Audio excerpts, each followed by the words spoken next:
type de sortie as-tu fait? Alors, déjà, on a été la bise 2036, on a fait un spectacle de danse hip-hop.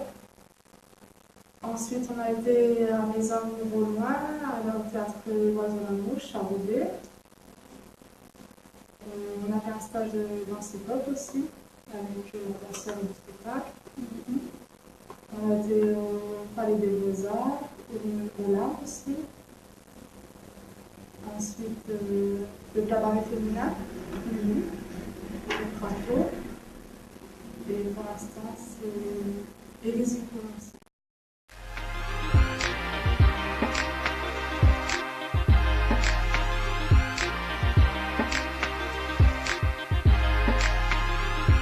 D'abord, bonjour Sophie.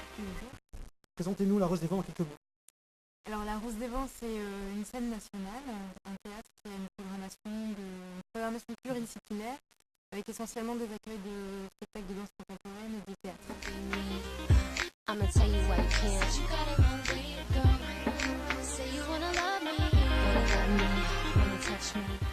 Je m'occupe des relations avec le public, donc mon rôle c'est de faire le lien entre le public qui vient à la Rose des Vents et les équipes artistiques. Si je suis venue à la Rose des Vents, c'est parce que c'est un théâtre qui est très réputé en France. Nationalement, c'est une grosse structure qui est aussi très connue à l'étranger. On est une structure de diffusion et de coproduction et production de spectacles. La Rose des Vents, déjà, pour les artistes, ça apporte un soutien financier, un soutien matériel. On finance une partie du budget des créations pour les artistes qu'on soutient. D'accord? Sauf qu'ils ont essayé d'imiter les mimes en dansant. D'accord? Donc au lieu de faire de la robotique, la pure robotique, ils ont commencé à faire de la robotique mais en dansant un peu. Voilà, en mettant un peu plus de mouvement. Et ça a créé un style qui s'appelle le popping. Ça va? Avec toutes les vagues, etc. Tous ces délires-là. C'est ça. Donc c'est ce qu'on appelle le popping. Je m'appelle Nabil Ouelaj, je suis danseur et chorégraphe. Donc là je travaille avec la compagnie Melting Spot sur une création qui s'appelle Vaduz. Et j'ai aussi ma propre compagnie qui s'appelle Racine Carrel. Alors ma formation elle est assez particulière parce que j'ai d'abord appris à danser seul dans la rue de façon autodidacte avec un groupe d'amis quand on était enfant. Et après donc de fil en aiguille on a commencé à se passionner pour l'activité et pour l'artistique de manière générale, pour la danse. Je suis danseur depuis 1990 j'ai envie de dire, par passion simplement, et c'est devenu mon métier à partir de 2000 à peu près. C'est une question un peu difficile. Qu'est-ce qui m'a poussé vers la danse hip-hop? Je ne sais pas trop réellement, parce que c'était vraiment une dynamique de quartier, une dynamique d'un groupe qui a fait qu'on s'est orienté vers la danse hip-hop. Je fais partie de la compagnie Melting Spot depuis 3 ans et demi à peu près. Donc j'ai commencé à travailler avec eux sur une création qui s'appelle Du fil à retordre, qui était en fait un solo de Farid Berki. On travaille ensemble sur la création du 2036. Le hip-hop, j'ai envie de dire que j'ai une référence culturelle qui est universelle. On s'inspire autant du cirque que de l'art contemporain, que de la peinture, que de Kandinsky sur la pièce de Vaduz par exemple, et de plein d'autres choses. J'ai envie de dire, et je le répète, qu'on a des références universelles.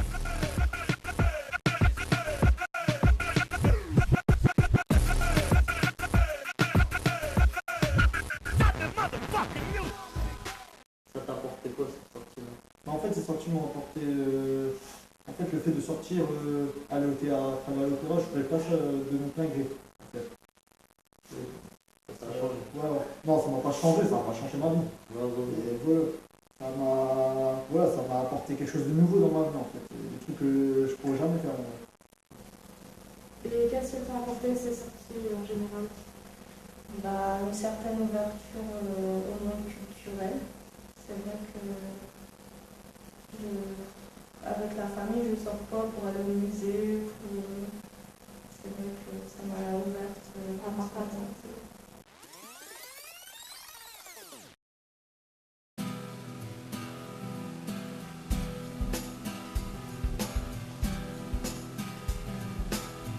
La compagnie elle a plusieurs particularités parce que la première c'est que c'est un ESAT. Donc ça veut dire c'est établissement, service et d'aide par le travail qui voulait dire avant CAT. En fait c'est des personnes qui sont en situation de handicap Et l'autre particularité, c'est que aussi on fait du théâtre. C'est vraiment le lieu donc, qui accueille des personnes en situation de handicap dont le métier est d'être acteur et uniquement acteur. Du théâtre de danse, théâtre d'objets et théâtre contemporain.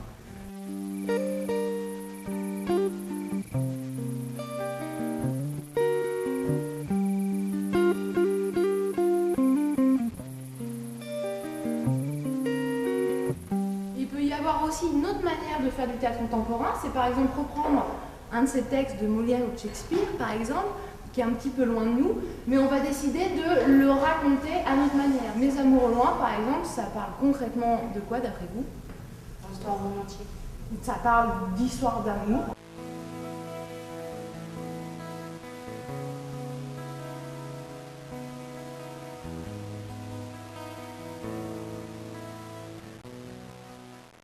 La compagnie Oiseau-Mouche, c'est une compagnie il y a des acteurs qui habitent, enfin qui travaillent plutôt dans ce théâtre, dans ce lieu-là, et même quand ils ne jouent pas de spectacle, ils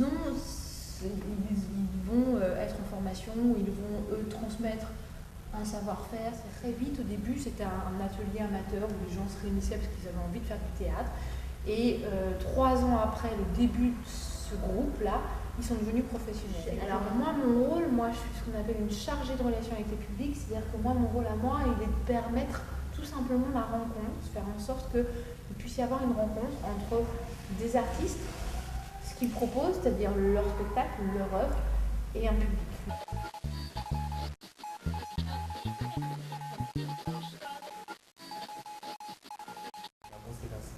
Et je suis comédien ici depuis 5 ans. Je n'ai pas fait de formation, en revanche je faisais comme ça du théâtre en tant qu'amateur. Mais sinon il n'y a pas vraiment de formation. Après ce qu'on a de particulier ici, c'est qu'on passe, comme aussi on est reconnu en situation de handicap, c'est vraiment plusieurs étapes et là c'est au bout de 6 mois d'essai, on voit si on est toujours motivé. Le théâtre, ça m'a libéré de pas mal de choses aussi, de pouvoir m'enfermer.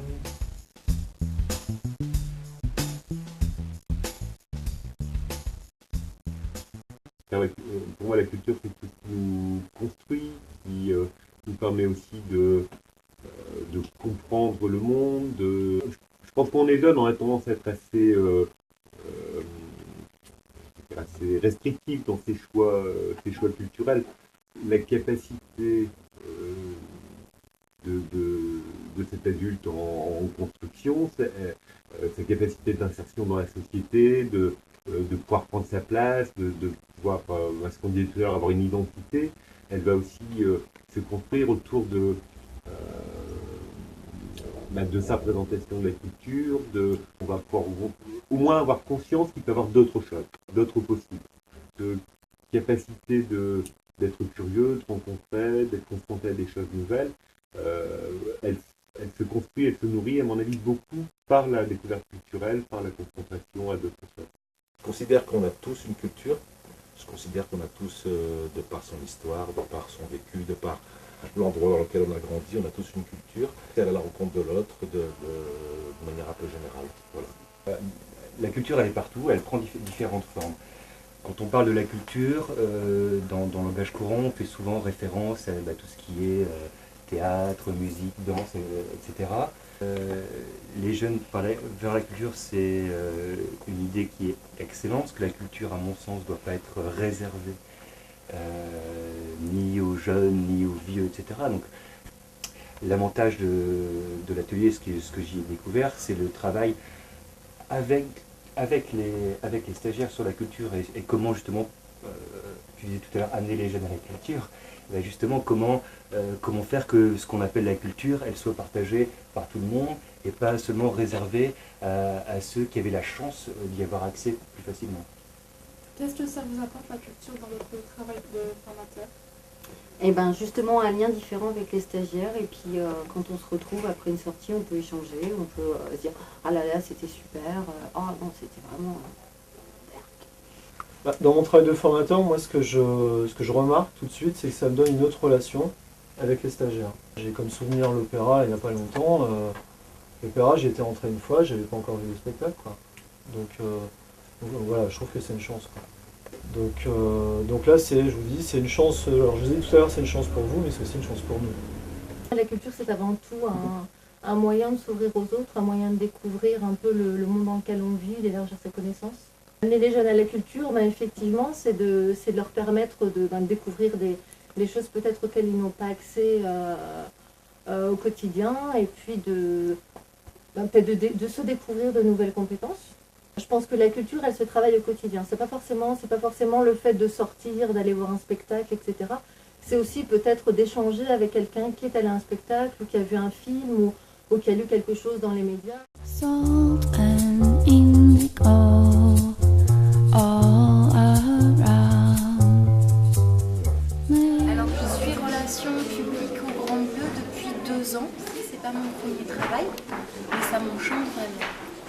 Moi je m'occupe des relations, de créer tous les moyens possibles pour créer une relation qui puisse se faire entre les artistes, avec les spectacles, et les spectateurs. Souhaiter trouver un travail qui pourrait me permettre d'aider les artistes à rencontrer un public ou d'aider à monter des spectacles ou des films. Et quel type de spectacle accueillez-vous au Grand Bleu? Alors tout type de spectacle, à partir de 6 mois jusqu'à l'âge adulte, dans toutes les disciplines artistiques, musique, théâtre, cirque, théâtre d'objets, etc.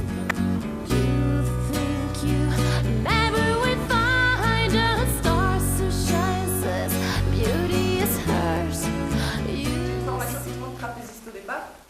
Donc depuis combien de temps je pratique ça? Pour tout vous dire, je suis sortie en 1999 de l'école de cirque de Chalon. Et par hasard, j'ai découvert des écoles de cirque, des stages de cirque, tout ça, où il y avait ce même engagement physique, ce même truc de performance, d'y aller, etc. Après, en fait, c'est la directrice du théâtre qui avait vu le spectacle il y a quelques temps dans un festival vers Montpellier. Et ce spectacle-là, par contre, j'ai plus du tout le trac avant. Par contre, des fois, quand je commence ou pendant, selon ce que je sens de vous, à savoir si j'arrive à vous embarquer un minimum avec ou pas, je peux avoir des moments où je me dis « Ah punaise, là, il faut que j'arrive à les raccrocher, à les rattraper, etc. »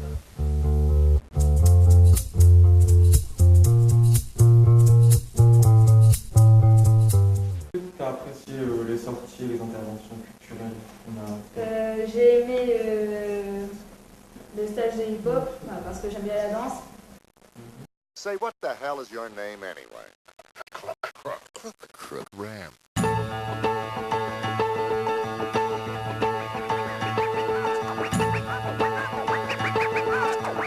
Moi, c'est un peu autodidacte, c'est-à-dire que je sais pas de danse, du coup, j'ai fait surtout des arts martiaux, des trucs comme ça, du sport.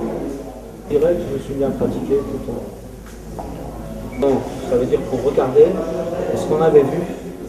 Direct, on sortait au quartier, hop, on s'entraînait pour faire la même chose, mais en mieux, ou différent.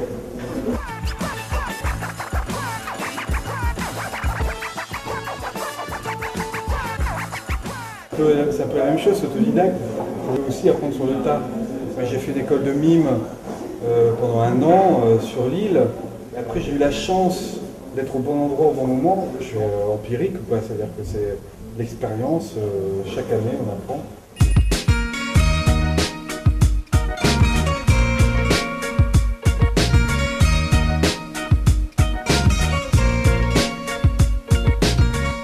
Ma culture se développe, elle se nourrit, elle s'enrichit, ma danse elle s'enrichit aussi.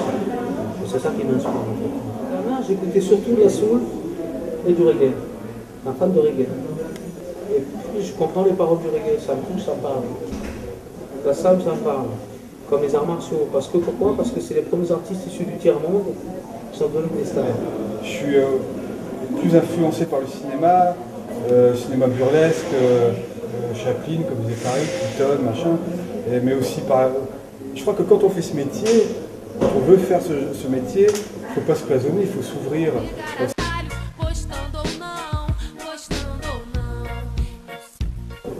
J'ai essayé de réfléchir à trouver un vocabulaire de danse, des mouvements qui sont un peu du hip-hop, mais qui sont un peu du club.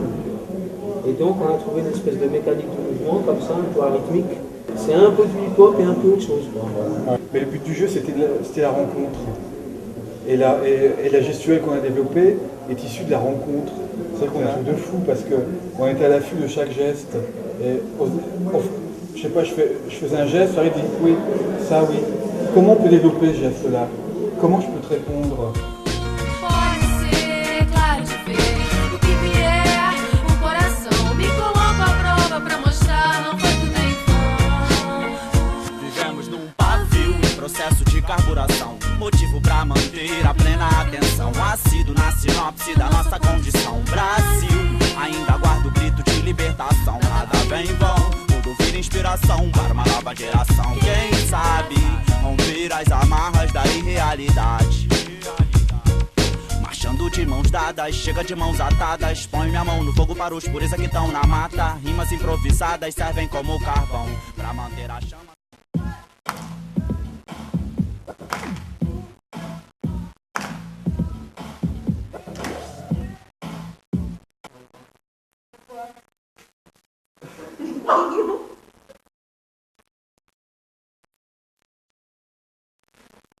Parce que c'est un bon précis.